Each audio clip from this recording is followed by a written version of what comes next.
यस्तै यस्तै भिडियो हेर्ने भने चाहिँ यो भिडियोलाई चाहिँ अलिकति लाइक गर्नु होला सेयर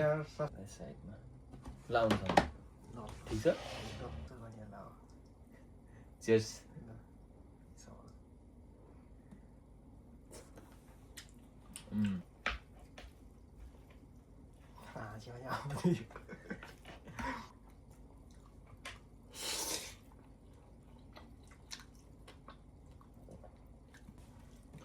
त्यो मोमो खानु है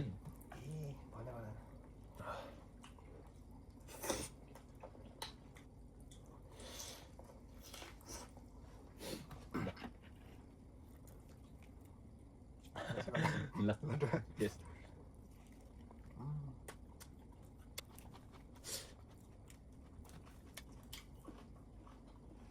sausage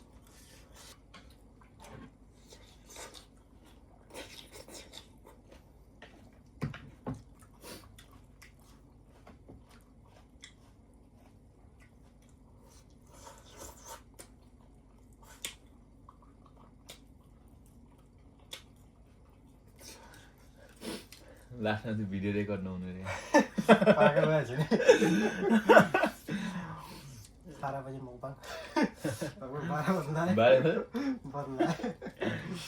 11:51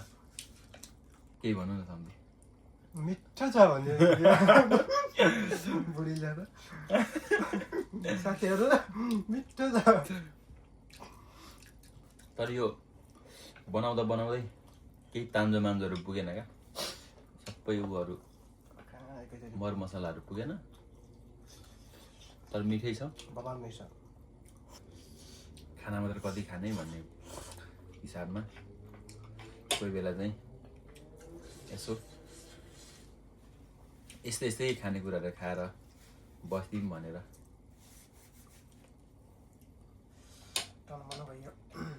डाइनोसरको पिजा ट्याक्क ट्याक्क ट्याक्क तपाईँको मेरो तपाईँको मेरो तपाईँको मेरो दुईटा बसेर के भन्नु त म अब खोइ मिठै भन्नु म चाहिँ अगाएँ अब घुँडा टेकिटेकी खाने बेला भयो छोराछोरी मान्छे भएपछि जहाँ गयो नि जे गरे नि त्यही ठाउँमा दुःख सुख रमाउनु पर्छ अरे होइन त एकदम कसरी हुन्छ माध्यम आफूले खोज्ने हो यसरी रमाउनु पर्छ भन्ने चाहिँ हुँदैन कसरी हुन्छ साथीहरूसँग भेटेर मिठो मिठो खाएर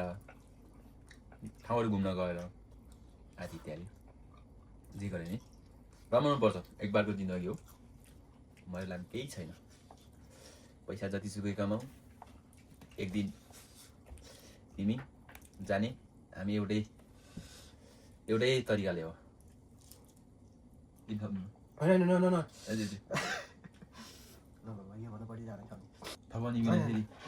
भने फेरि ऊ हुँदैन थपनी त खानै पर्छ त्यो थपनी खानै पर्छ भने त खायो भने त हामी नखाने हो हामीलाई पुगिसकेको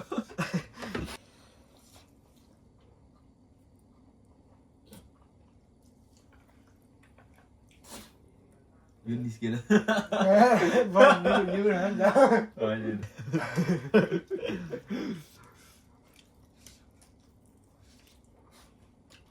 फिनिस भाइ सन्दीप बल गरौँ है खाएको छोरा काम लाग्छ है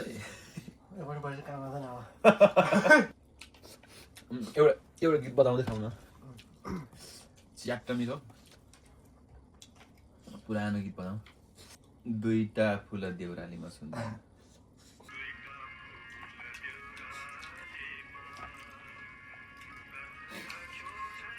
अब भन्दाखेरि चाहिँ सम्धी घर धादिङ अनि मेरो घर पूर्व सुलखुम्बु त्यही हो अब परदेशको दौडानमा होइन यस्तै यस्तै गर्दा गर्दै हामी चाहिँ जापान आएपछि जापानमा भेट भयो भेट भएको हामी कति भयो एक वर्ष भइसक्यो अनि हामी चाहिँ त्यो सँगै बसेको चाहिँ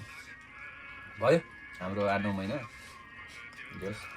आफ्नो वर्षको वर्ष जति पनि बसाइ बसियो एकदम राम्रो बित्यो जिन्दगीभरको नियमहरू हो यो चाहिँ अब त्यही टाइमपछि फेरि आफ्नो आफ्नै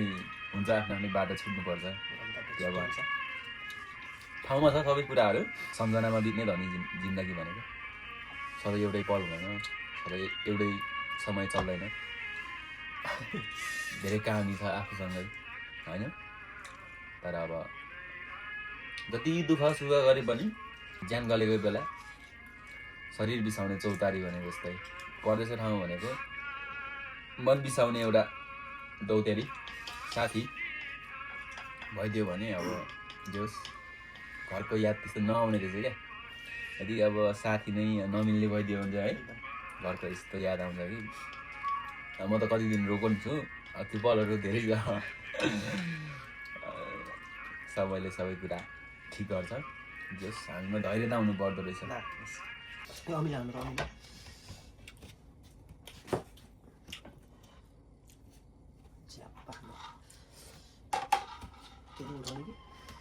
ए म ल्याउनु म